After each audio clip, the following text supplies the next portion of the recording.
नमस्कार और स्वागत है एक बार फिर से आप सभी का यूपीएससी करियर पॉइंट के ऑनलाइन प्लेटफॉर्म पे। और एक बार फिर से आप सभी का बहुत बहुत धन्यवाद तथा आभार हमसे जुड़े रहने के लिए तथा हमारे वीडियोस को देखने के लिए। तो जैसा कि आप सभी लोग देख रहे होंगे कि आज का हमारा टाइटल मैंने लिखा हुआ है भारतीय इतिहास। तो भारतीय इतिहास ही नहीं बल्कि हम इसके संपूर्ण टॉपिक्स की थोड़ी सी चर्चा कर लेते हैं कि हमको क्या क्या पढ़ना है। जैसे अगर हम बात करें कि जीके, जीएस और करंट, यही तीन टॉपिक्स होते हैं जो हर कॉम्पिटिटिव जो स्टूडेंट होता है, जो कॉम्पिटिटिव एग्जाम की तैयारी करने वाला स्टूडेंट होता है, उसके लिए ये तीनों टॉपिक्स या फिर जितने भी सामान्य विज्ञान या सामान्य ज्ञान या जो भी टॉपिक्स होते हैं समसामयिक मामले को लेते हुए, ये उसके लिए बहुत बड़ी चुनौती होती है कि उसको कैसे प्रिपेयर तो करे, लेकिन साथ में वो कैसी मेंटेलिटी बनाए कि वो खुद हमेशा उसकी छाप, उस टॉपिक्स की छाप, वो टॉपिक्स हमेशा उसके दिमाग में एक अलग पहचान बन के सेव रहे, कैसे तैयार रहे। इन सभी टॉपिक्स की हम आज चर्चा करेंगे। तो हम ये जानते हैं कि अगर किसी भी स्टूडेंट से अगर जीके, जीएस और करंट या किसी भी टॉपिक्स की चर्चा कर दी जाए तो उसके चेहरे पे एक अजीब सिकन आ जाती है। कुछ ही स्टूडेंट होते हैं जो याद करते हैं, लेकिन हम ये मानते हैं कि जीके, जीएस या जो भी सिस्टम है उसको याद न करें, याद करें लेकिन साथ में सिर्फ 25% ही याद करें, बाकी 75% हम उसको समझें। मतलब कि मैं कहना ये चाहता हूँ कि अगर जीके या फिर जीएस, जी आप लोग जो भी बोलते होंगे, और प्लस करंट अफेयर्स, इन सभी टॉपिक्स को अगर हम देखें, इन सभी टॉपिक्स को अगर हमारी खुद की मेंटेलिटी, खुद की स्ट्रेटजी बन जाए, अगर वास्तव में हम तैयारी करना चाहते हैं तो सिर्फ हम इसको 75% और 25% के हिसाब से बांटें। ये हमको समझना है और ये हमको लर्न करना है, याद करना है। मतलब मैं आपसे ये कहना चाहता हूँ आप सभी से कि हमको जितने भी जीके, जीएस, जी या करंट अफेयर के टॉपिक्स होते हैं वो हमको 75% समझना है और 25% ही याद रखना है। अब कुछ लोगों के दिमाग में जरूर हलचल होगी कि यार इसी कैसे काम हो पाएगा, लेकिन वास्तव में आप खुद की स्ट्रेटजी बनाइए उस सब्जेक्ट के प्रति, उस टॉपिक्स के प्रति। अगर आप याद करेंगे तो कुछ ही दिन सेव रहेगा, लेकिन अगर आप समझेंगे तो हमेशा के लिए आपका वो सिक्योर रहेगा, वो आपके दिमाग में सेव रहेगा। तो आइए इसी टॉपिक्स की स्टार्ट कर इन्हीं सभी विषयों की चर्चा बढ़ाते हुए सबसे पहली कड़ी में हम आप लोगों से ये कहना चाहते हैं कि अगर हम खुद की स्ट्रेटजी बनाना चाहते हैं तो उस स्ट्रेटजी को कैसे क्रिएट करें, कैसे डेवलप करें और कैसे उसको फॉलो करें। इन बातों पे चर्चा करते हुए मैं आप लोगों को ये दिखाना चाहता हूँ। ये देखिएगा, अगर हम मान लें कि जितने भी करंट अफेयर, जीके या जीएस जो भी होते हैं, आप लोग सुने होंगे जीके, जीई या फिर जीएस, करंट अफेयर,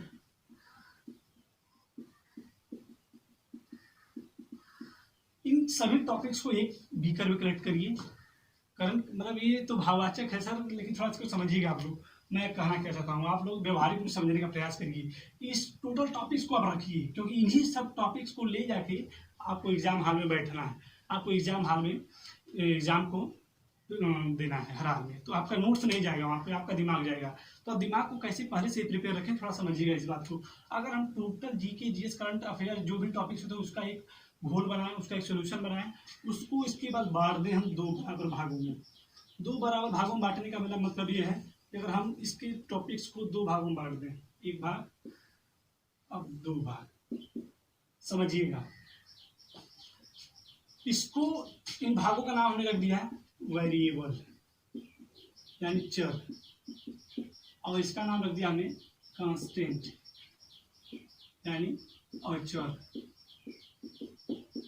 अब मैंने ऐसा क्यों लिखा है, क्योंकि जितने भी स्टूडेंट मैथ सब्जेक्ट पढ़ते होंगे जानते होंगे वेरिएबल किसे करते हैं, कांस्टेंट किसे करते हैं, उनको बताने की जरूरत नहीं है।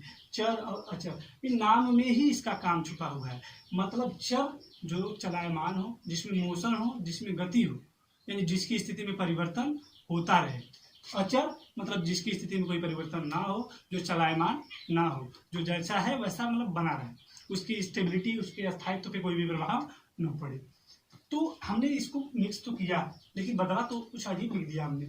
इसको समझिएगा, इसमें हम खुद खोजेंगे कि कौन से टॉपिक वेरिएबल है, कौन से कांस्टेंट। यानी वेरिएबल मतलब चर, ऐसे टॉपिक जो बदलते रहते हैं। तो सबके दिमाग में ये बात तुरंत आ गई होगी कि मैं बात कर रहा हूँ करंट अफेयर की, तत्कालिक मामले की, समसामयिक मामले की, डेली न्यूज़पेपर की। यानी कि अगर मैं बात कर दूं, इसमें आता है हमारा डेली न्यूज़पेपर, करंट अफेयर, ये सब टॉपिक किस में आते हैं, वेरिएबल में, जो कि कभी हर दिन अपडेट होते रहते हैं, हर दिन नए होते रहते हैं। कांस्टेंट की बात करें तो हमारा हो गया history, geography plus constitution plus सामान्य विज्ञान। अब और भी टॉपिक्स हैं, मतलब ये जो टॉपिक्स हैं कभी चेंज होने वाले नहीं है। अगर क्रांति 1857 में हो गई तो 2021 में 1858 में क्रांति नहीं हो जाएगी, वो जब भी होगी तो 1857 में ही होगी, क्योंकि उसमें अब कोई चेंजिंग नहीं होगी। लेकिन करंट अफेयर को आप भली बात जानते हो, हर दिन न्यूज़ बदलती रहती है, हर दिन एक नए उसमें ऐड होता रहता है, अपडेट होता रहता है। तो हमने क्या बताया आप लोगों को, आप उसको एक बार फिर से रिकॉल करते हैं कि जितने भी होल एंड सोल जो भी टॉपिक्स हमको पढ़ना है किसी भी एग्जाम को बीट करने के लिए, कंप्लीट करने के लिए, उसको हमने कलेक्ट किया। क्या क्या हमको पढ़ना है उसको दो बराबर भागों में बांट दिया। उन दोनों भागों का नाम था वेरिएबल और कांस्टेंट। एक भाग जो हर डेली बेसिस पे चेंज होता है और एक भाग जो एकदम पूरा स्टेबल हो, अस्थाई हो, उसमें कोई चेंजिंग ना होने वाली हो।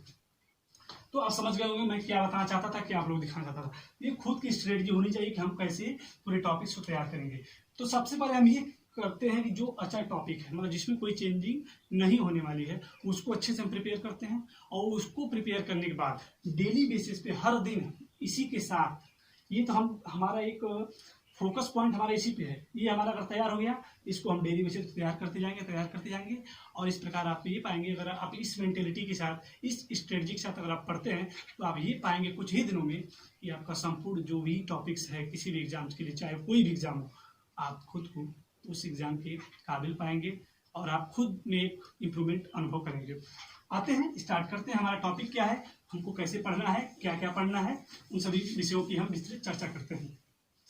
अगर हम बात करें, जो हमने बताया कि कांस्टेंट वाला जो टॉपिक है, अचल टॉपिक है, उसमें अगर हम इतिहास की ही बात कर लें, इतिहास को भी दो पार्ट में पढ़ना है, एक भारतीय इतिहास और एक विश्व इतिहास। तो हम चूंकि भारतीय इतिहास पहले पढ़ेंगे क्योंकि हम भारतीय लोग हैं, पहले भारतीय पढ़ेंगे और साथ में हम लोग विश्व भी पढ़ेंगे। तो भारतीय इतिहास की बात करें तो भारतीय इतिहास को कई भागों में बांटा जाता है। भारतीय इतिहास को हम लोग 3 या 4 भागों में, कहीं कहीं 4 में होता है, 3 भी होता है, तो हम लोग 4 बांटेंगे। थोड़ा और क्लेरिफाई होगा, 4 क्यों बांटा हमने। भारतीय इतिहास को 4 भागों में बांट सकते हैं। एक का नाम हम मानते हैं या फिर जानते हैं प्राचीन इतिहास, एक होता है मध्यकालीन इतिहास और एक होता है आधुनिक इतिहास और एक होता है स्वतंत्रता के पश्चात का भारत,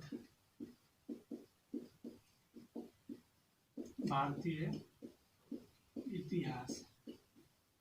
अगर कोई भी स्टूडेंट जो 0 लेवल से अपनी तैयारी कर रहा है, आप सभी को मैं ये सूचित करना चाहता हूँ कि आप ये समझिए कि अब तक आपने जीके में कुछ नहीं पढ़ा है या कुछ भी टॉपिक्स आपका हिस्ट्री में अगर तैयार नहीं है, तो आपका आज मैं 0 लेवल से स्टार्टिंग कर रहा हूँ। आप प्लीज इसको ध्यान से देखिएगा और समझने का प्रयास करिएगा। मैंने ये बताया कि अगर हम इतिहास की बात करें, वो भी भारतीय इतिहास की, तो इसको हम अपने समझने के लिए, अपनी खुद के क्षेत्र को समझने के लिए कहाँ तक हमको जाना है, क्या क्या चीज़ हमें कवर करनी है, इसके लिए हम पूरे इतिहास को, पूरे भारतीय इतिहास को हम 4 भागों में बांट सकते हैं। वो चारों भाग क्या क्या होंगे थोड़ा समझिएगा।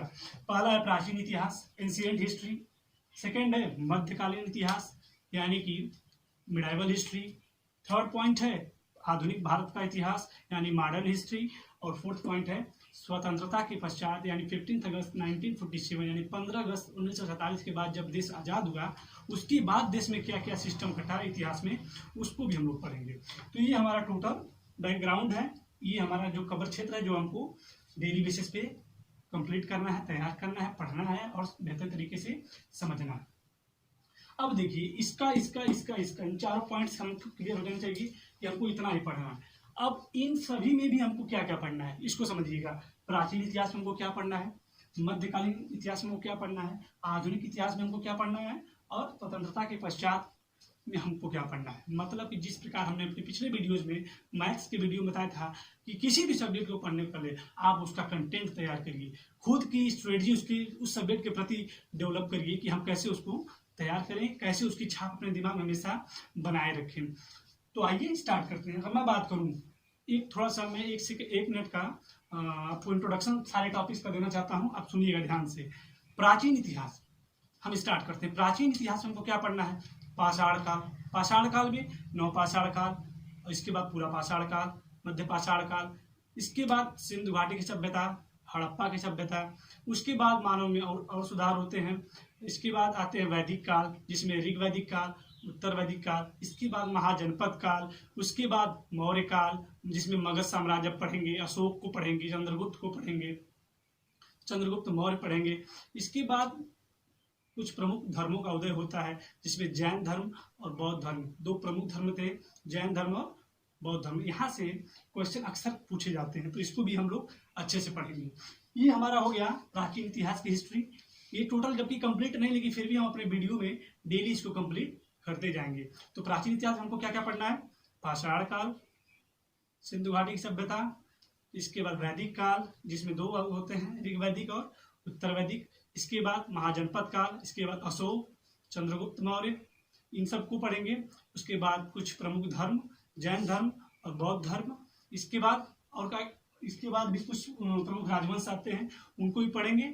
लेकिन इस प्रकार हमारा जो प्राचीन इतिहास है वो क्लियर हो जाएगा। आगे अगर मध्यकालीन इतिहास की बात करें तो मुस्लिमों का आगमन मोहम्मद बिन कासिम 712 ईस्वी में जब भारत में आता है, वहीं से हम स्टार्ट करते हैं मध्यकालीन भारत। कुछ विद्वान जो हैं, इतिहासकार हैं, वो कहते हैं कि 12वीं शताब्दी शुरू होता है सल्तनत काल से, और हम चूंकि इसको और डीपली पढ़ेंगे, मोहम्मद बिन कासिम 711-712 से ही हम लोग पढ़ेंगे। तो मध्यकालीन का हमारा टॉपिक क्या होगा? सल्तनत काल, मुगल काल, इसके बाद मुगल काल के पतन के साथ ही मध्यकालीन भारत का ही पतन हो जाता है। उसके बाद आधुनिक इतिहास की बात करें तो सबसे पहले यूरोपियों का आगमन, विदेशियों का आगमन। इसमें हम मुख्य रूप से कुछ प्रमुख विदेशी जैसे फ्रांस, इंग्लैंड, डच और भी पुर्तगाली, जितने भी टॉपिक्स हों क्रम वाइज हम पढ़ेंगे।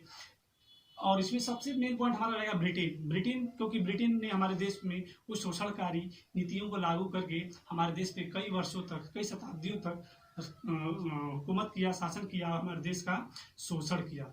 इसके बाद जब हमारे देश में एक आधुनिक भारत के इतिहास में ही हम पाएंगे कि जब शोषणकारी नीतियों से हमारा जो समाज होता है वो उब जाता है, तो हमारे देश के ही कुछ लोगों ने क्रांति के माध्यम से, कुछ लोगों ने आंदोलन के माध्यम से देश को आज़ादी के पथ पर अग्रसर किया। इनमें आपने 1857 की क्रांति पढ़ी होगी, मंगल पांडे जी को पढ़ा होगा, आपने गांधी जी को पढ़ा होगा, और इस प्रकार देश 15 अगस्त 1947 को आज़ाद हो जाता है, फ्री हो जाता है।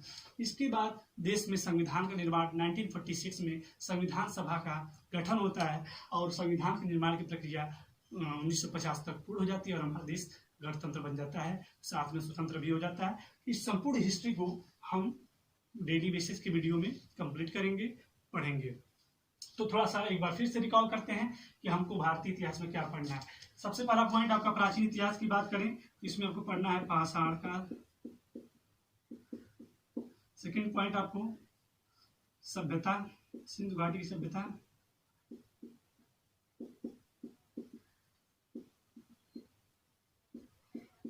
थर्ड पॉइंट आपका है वैदिक काल।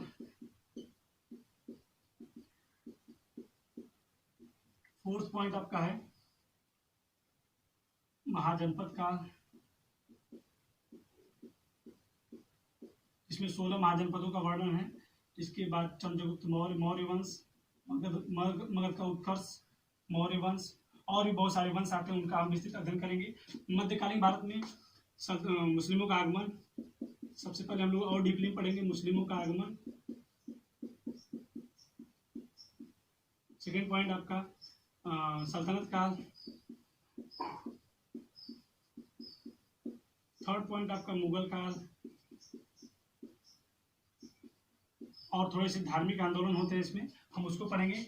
थोड़ा दो पॉइंट आप समझिएगा कि धार्मिक आंदोलन इसमें भी होगा और इसमें भी होगा। इसमें जैन धर्म और बौद्ध धर्म, और इसमें भी आप पढ़ोगे रामानंद जी को और कबीर जी, और भी बहुत सारे लोग हैं जो धार्मिक आंदोलन करते हैं और समाज सुधारक का काम करते हैं। इसके बाद मुगल वंश के साथ ही मध्यकालीन भारत का पतन होता है और आधुनिक भारत में इतिहास शुरू होता है। विदेशियों का आगमन पढ़ेंगे हम लोग, विदेशियों का आगमन। Second point 1857। सबसे पहले हम शोषण थोड़ा पढ़ेंगे इसको विस्तृत रूप से कि किस प्रकार भारतीयों का शोषण हुआ विदेशियों द्वारा, खास करके ब्रिटेन के द्वारा। इसके बाद 1857 1857 की क्रांति, ये सबसे इम्पोर्टेंट टॉपिक है किसी भी कॉम्पिटिटिव एग्जाम्स में। आधुनिक भारत के इतिहास और प्राचीन इतिहास से अधिकतर क्वेश्चन पूछे जाते हैं। तो आधुनिक इतिहास में विदेशियों का आगमन पढ़ेंगे, उसके बाद विदेशियों द्वारा किस प्रकार शोषण था, खास करके अंग्रेजों के द्वारा। उसके बाद हम 1857 क्रांति कराएंगे और गांधी जी की भारत में एंट्री कराएंगे। तो गांधी इस समय को हम लोग गांधी युग के नाम से जानते हैं और उन्हीं के नेतृत्व में देश को 15 अगस्त 1947 को देश की आज़ादी होती है, स्वतंत्रता मिलती है और इसी के पश्चात का भारत जो है वो हमारा 4th पॉइंट रहेगा। तो इन सभी टॉपिक्स को आप भली भांति समझ चुके होंगे कि हमको क्या पढ़ना है, कैसे पढ़ना है। ये आपके दिमाग में बिल्कुल छाप बन जानी चाहिए, कंपलसरी है कि हमको क्या पढ़ना है और क्या हमको तैयार करना है। तो हमने जो भी खाका था हमने आज खींच दिया, जो भी टॉपिक्स थे जिसका हमें विस्तृत रूप से स्टडी करना है वो हमने आप सभी को दर्शा दिया, दिखा दिया।